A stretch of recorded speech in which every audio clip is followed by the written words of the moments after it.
Hello everyone, this is Breadstone of the Minea Project, and I am here for episode 2 of Breadstone, as I was so undecisive in the last episode. Anyways, so what I have for you today is a couple of designs. I tried to make a 4-way T flip-flop, so this is my first design, and before I get started, I just want to make a normal T flip-flop for you guys, which looks like this. I have compacted this. You can see episode 1 if you want to see that, though. So, here we go, normal T flip-flop. Attach a button. Okay, that doesn't do anything. As you can see, only one of the sides does anything at any point in time. So if I press this, it doesn't toggle. If I press this, however, it will toggle. So, that's kind of how a normal T flip-flop works. Over here, I built this little thing. I wanted to create a 4-way T flip-flop. So I have one input and 4 outputs, and you press the button, and the output switches. So it switches, and then it switches back there. So basically what this works, or how this works, what this works, I don't know. I need grammar lessons. Just kidding. Anyways, how this works is I've got a little monostable circuit here that I didn't really compact. I just bent it down into this shape. Then ran the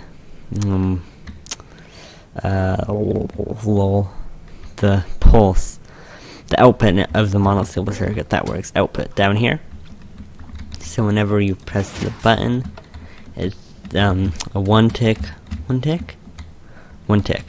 pulse gets sent down to these pistons, so they retract.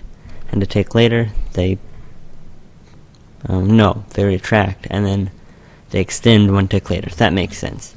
And that's just enough time for this item here, which just happens to be a redstone lamp, to travel from this hopper to this hopper, and then it stops because of this redstone block.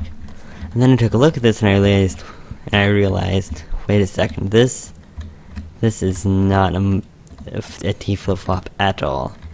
A T flip-flop, as you can see, we've got a 2-way T flip-flop. It has 2 inputs. This only has 1 and 4 outputs. So I made this, which is basically, I'll just show it to you first, and I'll explain it, because it's just easier. So as you can see, the output is here. If I press this button, the output will switch to there. Press that button, it switches to here. Now if I press any of the other buttons, this will not get affected in any way.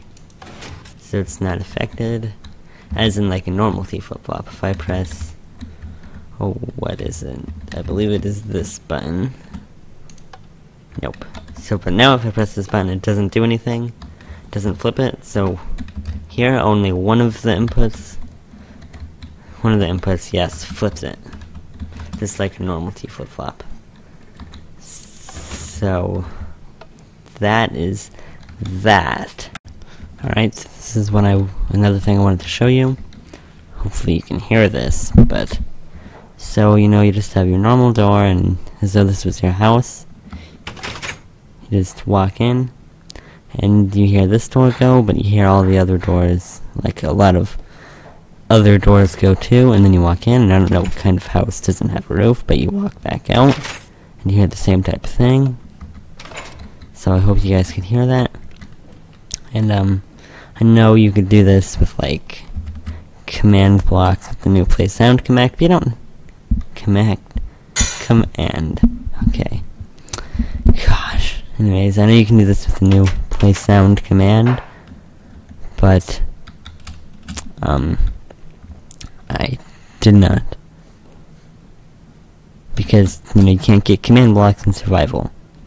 So if I just come down here, show you the circuit, this is the main circuit, then you got all the doors, and for proof of concept, I've got this torch tower. Now what this does is it generates a less than 1 tick pulse. There we go. As you can see, you saw this flash really quick, hopefully. And you see all the doors went off too. And there's not any tick. There's nothing going up the torch tower. So, you know, the torch tower is not affected. That would mean this is less than 1 tick. So, yeah. Anyways, how you build this is really simple. Don't ask why I have this in my inventory. Do not ask. I shall not tell you thy. Anyways, so how you build this? You're gonna need that. You're gonna need that. You're gonna need a button. You're gonna need a block of redstone and a button. There we go. That makes sense. Place a block there. Sticky piston there. Then you place a block of redstone there. Block of redstone there. You place a piston there. And a block there. That is your input.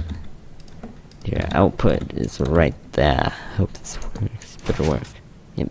See, that just worked. Now it has to be up like this. You can't lie it down or turn it up vertical.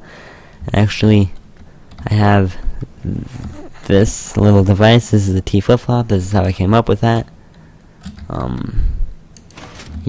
This works like a T flip-flop. Now you would think this shouldn't work, should it? Because this piston extends, powers this block, which should power this piston, but it doesn't. So, yeah, that's all I have. That's all I have here, I think. Yes.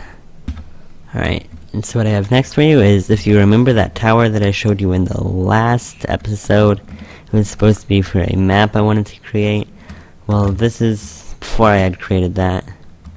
And so what this is I tried to create another tower like this, like that. This is the light saying it's neutral, then I can press the red button, and this red lights up, and then I press the blue button and it switches. Red button, it switches, as you did see in the beginning there. Tongues all over the place today. Both lights lit up, and then this one decided, and then the blue light decided to go off, so this one stayed on. And as you can see, that's pretty big, although this was just a prototype, and I have compacted it from this into that, or from that into this, my bad. Big difference. So yeah. And this still works the same. Just press that, it'll light switches,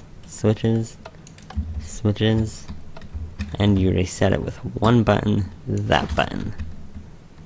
As you can see, how this works is we have 2 flip-flops. One controls the bottom 2 lights, and the other one, this one, controls this light. So that is how that works. I'm actually curious to see. I have an idea for compacting this. Hold on, I'll be right back. Alright, my idea did not work, so I returned to normal. What I was thinking, if I could talk today, is that this redstone here is just powering these 2 pistons anyways, so I could remove all this, but that's not the case. So, anyways, as you can see, these 2 are wired up to an OR gate, and is wired up to this T flip-flop. It's my super small horizontal design, and which is wired up to this light. This is also wired up to these 2 pistons, and as you can see, if it weren't for them, then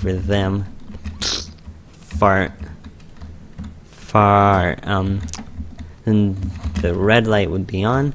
So if I press, no, the blue light would be on. Gosh, I need video making lessons. Anyways, so as you can see in the other design, since this would have been powered, both lights would go on if I pressed the red button, and then this one would go off, but that's not the case anymore. So yeah, and it's a really simple 1 button reset, and I don't have to worry about any of that other, which one is powered behind the pistons. And now it's that one. So yeah, what I have next for you is I was playing with carpet the other day, and I left my world, and when I came back to it, I had carpet underneath this. But as you can see, there's absolutely no block underneath this. And so I think this is like some bug or something where, you know, you go and you save your world and the carpet disappears and you just have floating carpet. Alright, I was absolutely kidding about that. There is a block under here. It is string. Swings underneath it. That was, don't reply. Anyways, so, as you can see, I don't know if you can see that, but yes, there's string there. And so I just used a couple tricks, flying around it. You can't see the string. Oh no, you can't see the string. I stand on top of it. You obviously can't see the string now. So, you know, like that. Oh, there's no string. I don't know what you're talking about. You can see it from this side, but the way I had this set up, like that, you couldn't see it from either side. So that's basically what it did. I laid string down, and then I just put carpet on top of it, because carpet can be placed on any block. What is, oh, that's string, okay. I was like, what the? And it's actually a piece of string. So that is that. Alright, so here I am, back in my Contraptions 2 world, and I was playing with trying to make some, you know, one wide, you know, I hope you all should know about this torch tower, and if I could place blocks. I can't talk or place blocks today. Well then. Anyways, you all hopefully know about this torch tower design. I wanted to create something like this that carried signal downwards, so I was playing with like pistons, trying to get them to go upside down, and I ended up creating Bud, and that got me thinking, how would you create something where if it's not a Bud, if, you know, one input is toggled or something, but it is a Bud when you toggle the input. So I've tried that and I wasn't able to do it, so we've got to, so if you want to try that, if you know a design, please tell me. And I also want to issue another challenge. This is my main challenge. I've decided I'm going to have one challenge per episode of Breadstone. So, today's challenge episode, what? I don't know. I just don't know. Anyways, I want you to either try and make this go 2x2 all the way up. As you can see, this monolith stable circuit is a 2x2 design, but the piece that carries the signal down makes it larger than I'd like it, and it's just bugging me. OCD. Anyways, so if you think you know how, talking too fast. If you think you know how to make this smaller, you know, remove this part where it's still, you know, it still has this same action, please post it as a video response or something. Just, you know, let me know your video or your design. That would be amazing. If you can make this smaller, because it's just too big. I mean, look how small this thing is. I mean, I know this could be smaller, but look how small that is compared to a 4-way one. Of course, this is just the design I had thought of. You guys might have thought of something different. So like something like this, except it's like 2 of them and then interlinked with redstone or something. I don't know. So I'll leave that up to you. Anyways, that's all I have for today's episode of Breadstone. I hope you enjoyed. If you have any ideas for a future episode, as always, I would love to hear them. Thank you for watching, and have a nice day.